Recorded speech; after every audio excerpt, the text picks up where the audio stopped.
I guess this is my committee meeting. I guess I'm supposed to lead it, but it's going to be pretty informal here. I appreciate all the guests that are here. I'm Ed Lentz. I'm the chair of the committee out of Ohio. Kate, you want to introduce yourself? I think they kind of know you maybe as a board member too. So, Well, technically not quite a board member yet, but Cade Rensink from Kansas State University, North Central Kansas, serve as the North Central Region Chair or Vice Chair, I guess, for recognition and awards, and also serve as the North Central Region Vice Director for NACAA. I don't know if we got a guest, if they could introduce themselves. I guess I can start. Colt, do you want to, since you were the first one on, Colt? Yeah, my name is Colt Knight. I'm the Extension Development Council Chair and State Livestock Specialist for the University of Maine.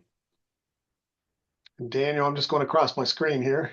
Yeah, sure. Daniel Leonard, Program Recognition Council Chair down here in Florida, where it's already rained twice today.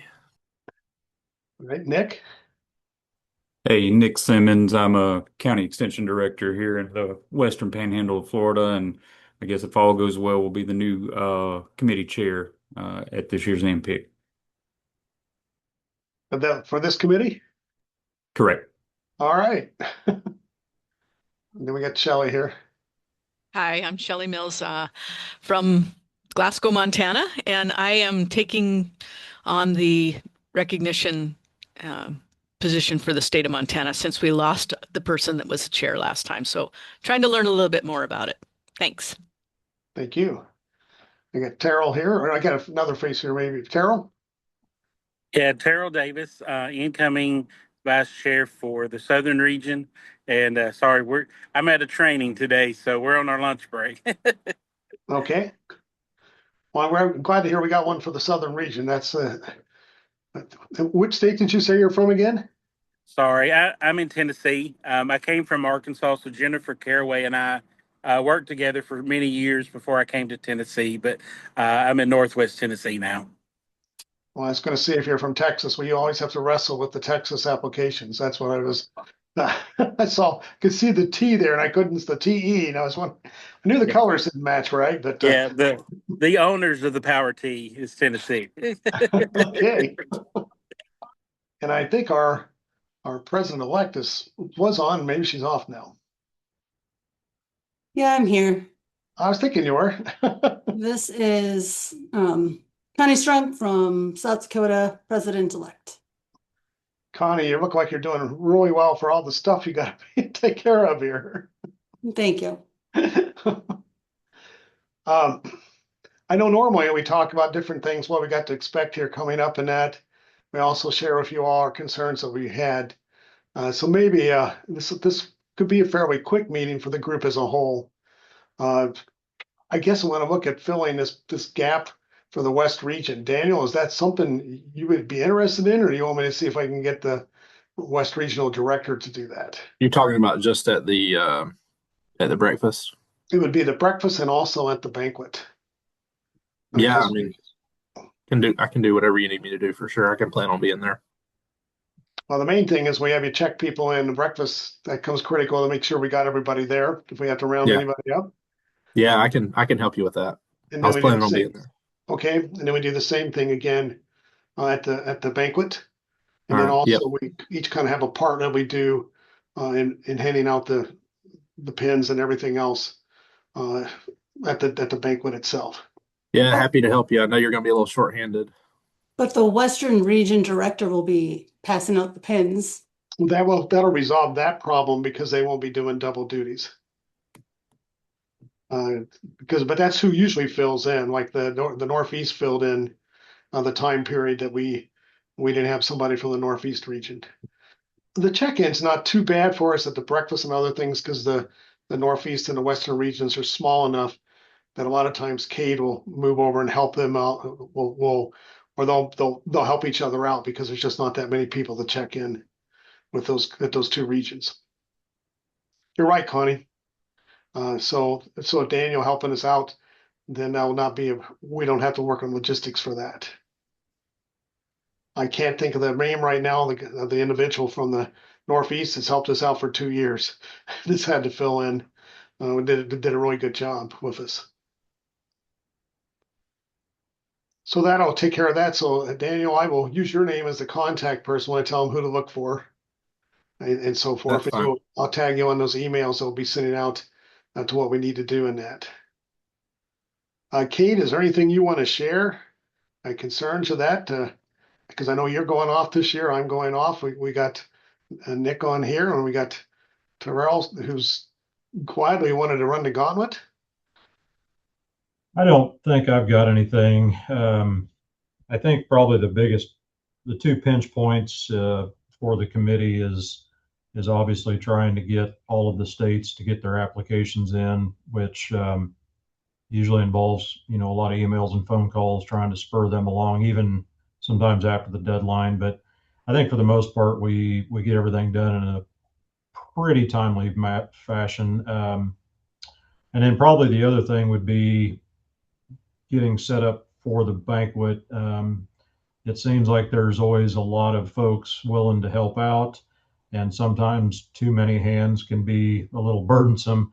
I know the committee, at least the last 4 years, has kind of got a mode of way of doing their thing, and sometimes folks come in and start rearranging boxes of plaques and this and that, and it gets a little bit wild, but we always tend to manage pretty well. So I think that's probably the two pinch points. But I think one of the nice things about this committee, and I can't speak for other committees, I've never been on one, but even though I say it takes a lot of phone calls and emails, I really do appreciate the interaction that we get with the state chairs. It's nice to at least talk to those folks and hopefully be able to put a name with a voice later on. But I I was not aware of the amount of interaction that did take place with this committee with the states, but it's been a good thing ultimately just to be able to I guess kind of coach those folks along and keep them moving. And then I know they're really appreciative because sometimes, especially dealing with like the AA, the newer younger members, I say, aren't well versed in the website, and so helping them navigate that. And over time, we put together some tools to just send them that has a kind of a detailed instruction list on how to submit applications. But it's been enjoyable. I appreciate the opportunity. Looking forward to fulfilling the term. But Ed, I don't guess I have a whole lot of other concerns than those two. Well, I know our committee's kind of grown up together here in the last 4 years. I know Kate been with me all the 4 years. Basically, seen all the mistakes I made the first year because I just didn't know. And in fact, none of us knew some of this that we learned by error. I hate to say that, and so there's a lot of things. There's a lot of little steps, and unfortunately, there are a lot of phone calls on all parties that have to come in, even to get the final count for you, Connie. I had to make phone calls and that. Are you bringing a guest or not? How many are you bringing to try to get our table thing? I think Kate will back me up on this one, Connie. Our committee really needs to meet with, since I think you're the one responsible for getting a room set up. When you have that logistic discussion, we really need to be part of that. So we're tied in on how that stage is set up and where we're going to be and other things. I think Kate was being diplomatic there by saying that we've had so many chiefs in there saying everything and all that, and we get everything set up and we come in there. We're usually there an hour and a half, 2 hours ahead of time to clean up because things got changed around so much that it's not going to flow. That if we could be part of that discussion, I'm assuming you're going to have a meeting sometime there in Denver where you're going to have people together and we're going to go for the logistics where people are coming into the room and we're going to set up the stage where the award recipients are going to enter from and where the tables are going to set. So I cannot stress enough to you that it's extremely beneficial to us to be part of that. We're not there to tell you all what to do, but we have to coordinate with it, and we have to kind of have some idea, or if you have any suggestions, we might. Because sometimes they forget about we have people coming across the stage and all that, and how we're doing coming from the one side and to get the pin on the other side from the regional director. So I'm going to be there the day before, Connie. So even if it's early Wednesday morning, I can meet. I know some of these I met with them at 7:30 the first Sunday to make sure we had somebody there that's part of this discussion. Well, that would be with the host state and JJ. I have nothing to do with stage setup and that type of logistics. I couldn't remember that, Connie. I was actually well, that'll be fine, Connie. It'll be an adventure. Thank you. Let me also just remind you that there are 3 other functions that will be on that stage before the banquet. So the setups could very well, the stage is not moving, the AV is not moving, the steps coming from one side to the other is not moving. The only thing is, the tables may not be in position the day before. And it's okay, Scott, because that's the way it's been every year, and it has not been an issue for us that things we couldn't get in there. It's been more of us. I think that probably can't remember if it was Florida or Texas. I think it was Florida. Well, I just don't remember because I've been through so many of these different ones that there was not anybody taking the tickets when they were coming in. People didn't know where to go. It was kind of we decided at the last minute how we're going to bring people in because the room got changed so much. That was the year that we went across the front rather than coming from the back because things have been changed around enough. But we were used to dealing with that. So, but anything we can do ahead of time. And, the plaques have always been there, Scott. That's not been an issue. So I'm not. But the facility, like what you're doing there, we've not had an issue with that.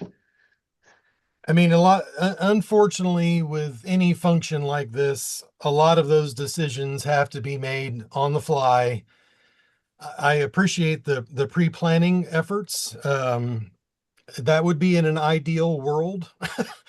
I have no idea what to expect when we get there. I've seen one diagram of where the stage is going to be and where the AV people are going to be and seating for 1,000 people. And I've asked for that to be modified because we're not going to have 1,000 people. And Connie's going to need to know when she's assigning table assignments for the designated seating that if the floor plan is going to change, lots of logistics, as you mentioned, Ed. So we're still trying to get those worked out. Connie and I've kind of sent her some of the numbers. I know she's working on it, but until I get a schematic of the room showing exactly what it's going to be the night of the banquet, which I'm pressing the Sheraton very hard right now to get done and to get the corrected menu. And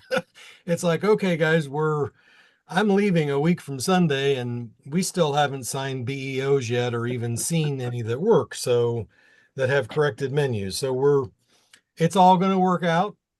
It's just a matter of, we'll try to get as many of those details arranged as we can. I know that we've made arrangements for the assembly of the DSA recipients and also the general area for the formal photography it's going to be in the plaza exhibit area, which is right outside of the main plaza ballrooms. The exhibits, of course, will be gone by then. And so Right. we've asked for seating to be in there. I don't know if we've made the plans to have 4 separate tables for check-in. I need to talk with Yvonne from Colorado to try to get a check-in location. But I know we'll also potentially have the registration kiosk area. Well, they're not kiosks. They have a built-in registration countertop that by that time registration will be out of there. So if we can't get tables for check-in, We've had chairs. We've had chairs in the past. It just helps have chairs so they're not standing there. well, we've got chairs, but if you need a table to check in people, that's what I don't think has been arranged. So, I mean, because obviously that exhibit hall, it doesn't come with chairs. We had to ask for Right. places for people to sit. But anyway, worst case scenario, you could always use the registration countertop area to check people in and then tell them you just point across the room and that's where they'll be sitting for assembly. So we're getting some of those logistics worked out. Well, I mean, ideally, the ones where we had separate rooms for them because we can keep them corralled, but that was only 1 year we were able to do that. That was just fortunate that we were able to do that. I think I was in Iowa. So, Well, and in Texas, we pushed them over into that other big area yeah, off the ballroom, and that worked pretty well. It just, yeah, they had to stand the whole time, but that does work really well to have somewhere at least designated for them. What hurts us is when there's a cash bar out in the commons area, and they all tend to flock towards that and kind of get away from us. But I don't know if that's planned, but I don't think, I think as of right now, there is not one planned. Yeah. I think there will be some inside the banquet facility, but not, in the actual, I don't know what it's called, plaza ballroom, whatever it's called. Yeah. But having one out there in that common area, I don't think it's been arranged for. So it sounds like that wouldn't hurt to not have it. Yeah. And I don't know if it helped or not, Ed, but when they do the winter board meeting at the conference site, Scott, I know I kind of pulled you to the side a couple times, and I took some pictures in that of the layout, and then I also sent Ed a copy of the map for the facility. And again, I don't know if that was helpful for you guys, but it was helpful for me to see that ahead of time, just to kind of get my brain around what we might be working with. And so I know it's one more thing to remember, but I don't know if the council chair going forward or whoever could share that type of information, shortly after that winter board meeting with the RNA chair, just so they kind of get an idea of what they might be working with. For me, it was helpful to visualize that, Ed. I don't know if it mattered at all to you or the other committee members. Oh, it did to me. And in fact, Daniel, you've been really good at communications. That's really helped us more than anything. And, sometimes the communications from the board to us didn't flow. And so you've been really good for that. I appreciate that. And Kate is heading up toward the board has been really helpful, because a lot of times, just communications, just improved our communications. And when Nick coming in there next year, he's going to really realize that, like Connie already said, well, that's JJ's responsible, and I do this. You'll find out Nick trying to figure out, all right, who's the one I'm supposed to interact with. Daniel's been doing a good job in trying to help us with that. So I appreciate that, Daniel.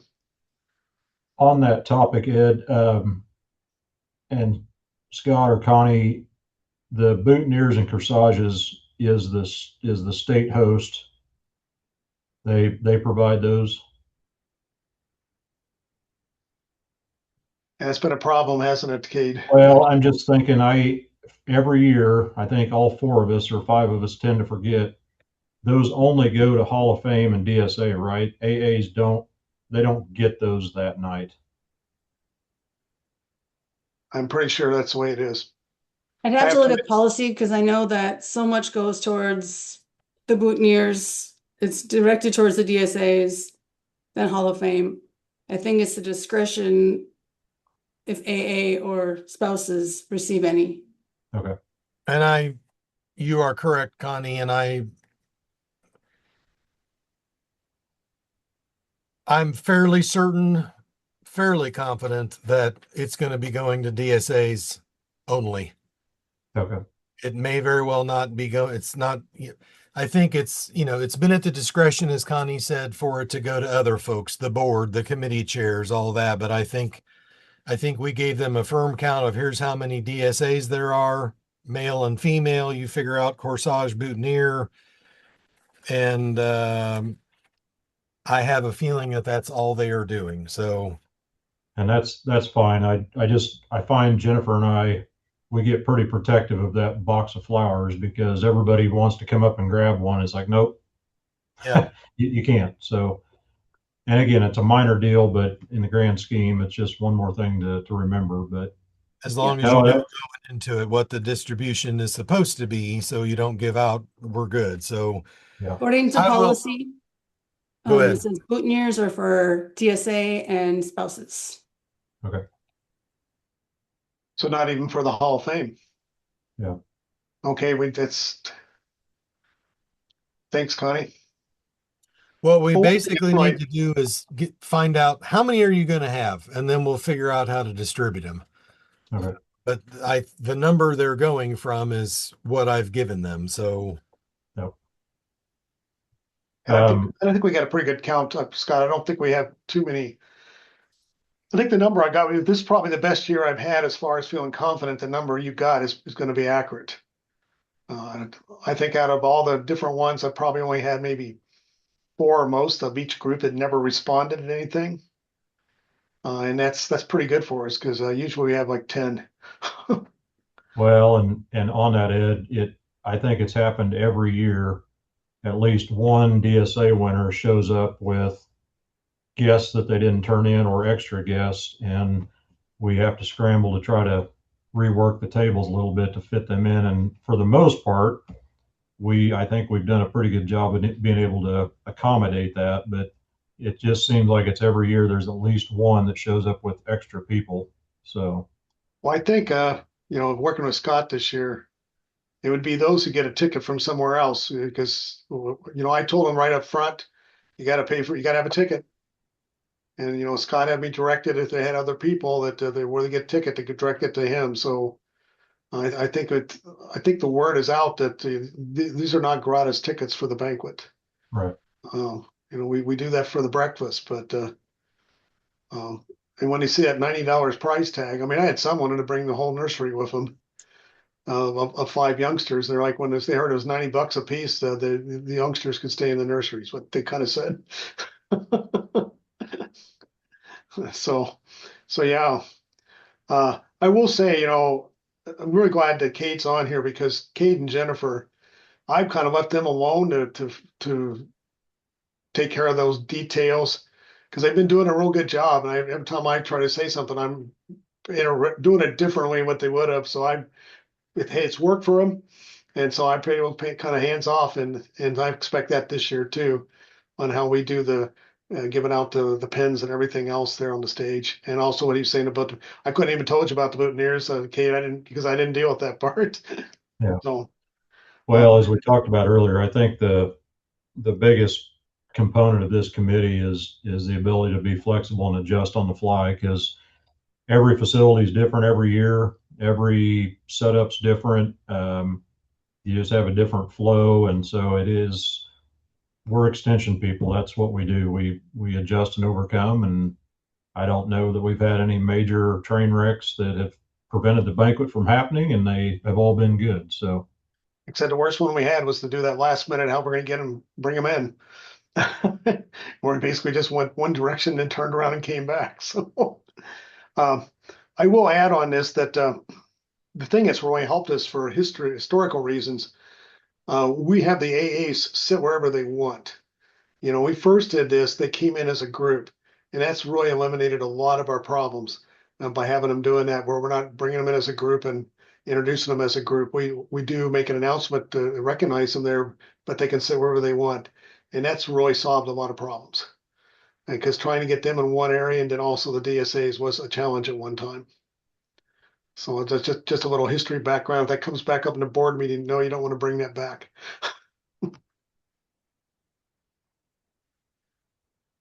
Was there anything else then we need to kind of cover? I guess some of the concerns we have, Kate kind of mentioned them. As quick as we can get those committee chairs identified or who is going to be responsible in those states is extremely helpful for us. There's nothing more frustrating. We come in January and our contact person is not established. We've had enough experience of doing this. We know if we can't get the one, we go to the president. But I think Alex may be the only one if she's returning because we'll be our only veteran will be on this group coming next year. So it's going to be a pretty new committee with that. I know that this is I guess, Daniel, boy, 3 out of the 4 years I've done this, I've had problems having a vice chair drop out at the last minute. And not knowing that, I eventually call them or hunt them down to find out because I'm not getting email responses, or I am getting one, but nothing's happening. Like this year, I ran into that. And so, from a chair's perspective, if they can sure vet those vice chairs a lot better, it'd be nice. Yeah, Like, happens all over the place. 2 years ago in communications, we had a lady in the Northeast that retired and had failed to tell us that she was going to retire until she actually retired. So that was fun. Same type deal. that's what we hope it wasn't the same person. We had that same deal too with the Northeast. And I don't quite know what happened to our West person. And 2 years in a row, I don't know if there's an issue how Utah does things, but the registration seemed to be a concern. Because I was actually talking with them, they're going to be doing things, and then find out they're not registered in NACA. so, so does the people attending here have any questions for us? Well, I'll just say I'll probably be sending you some emails, Ed, just picking your brain, and maybe I can shadow a few things, stay out of the way, but shadow a few things when we get out there. Well, I know a year from now, if things go right, I should be retired, but I'm not disappearing. In fact, Ohio is kind enough that they pay our uh, they pay the dues for us to become emeritus. What I can't remember what we call it with the NACA, but they pay our dues, so I will be a member of NACA. And that's what they do for a long time, members of our state chapter. And I'll be more than happy to help on that. Hopefully, we got Daniel there trained at uh, he can fix the things we weren't able to fix. And We'll you're do gonna our have Kate. best. You're gonna have Kate on the board. I think Jennifer got burnt. I don't know if she. Southern region is a critter of its own. so so that'll I can guarantee you Texas will be the last people to tell you whether they're coming or not. Right off. In the north central, it'll be Michigan. In the west, it's the whole region.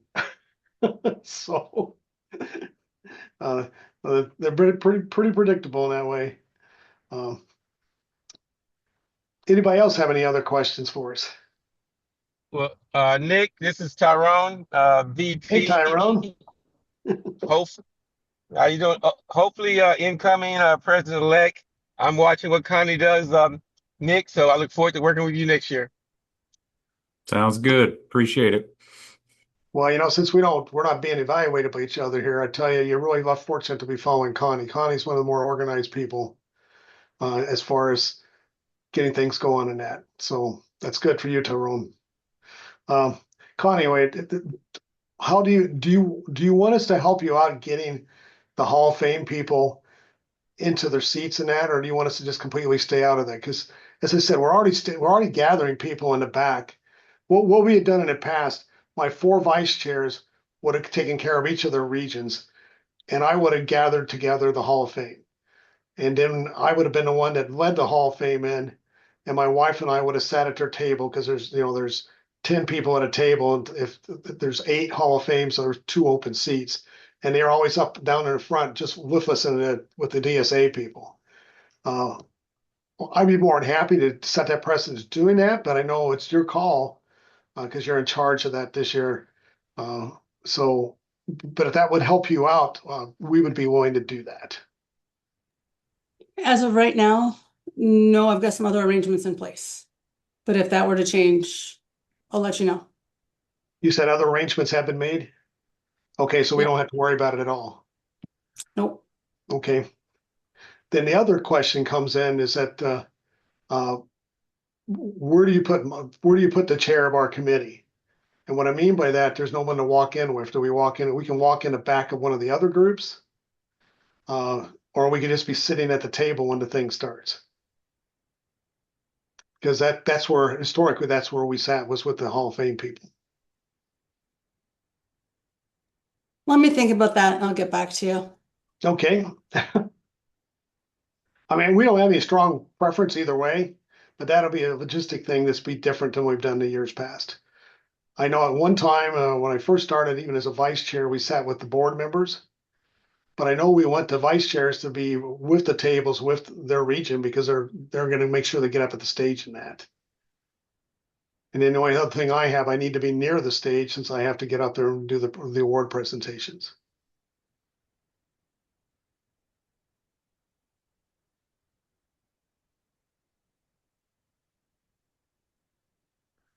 I mean, I can understand it would be just easier. We just have nothing to do with it at all, and then there'll be no confusion. But for what we're saying here, it'd be pretty simple to do without changing anything on the other side. Because they're gonna have to know where to gather and who's gonna get them there and all that too. And maybe you're sitting. Well, no, you got vice president duties too, so you're not going to be doing that.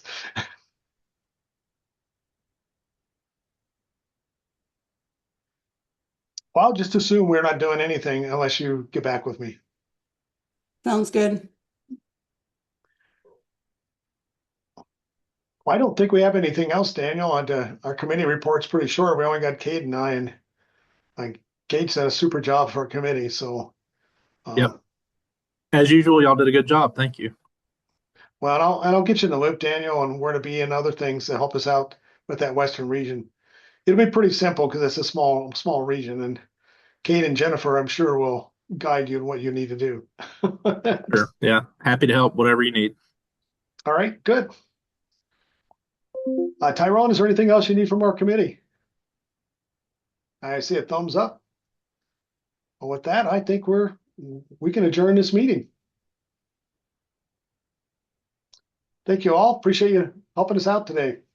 Thanks, Ed. Thanks everybody for attending.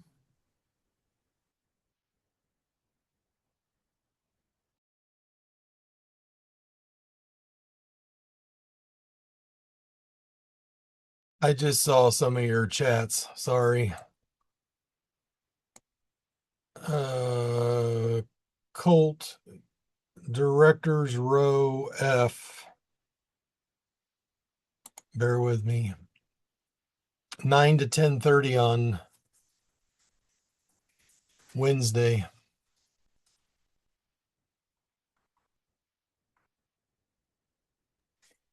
Thank you. I hadn't gotten an email about that, so I was just wondering. Yeah. I don't even know who's heading that up. Is it Scott Jensen?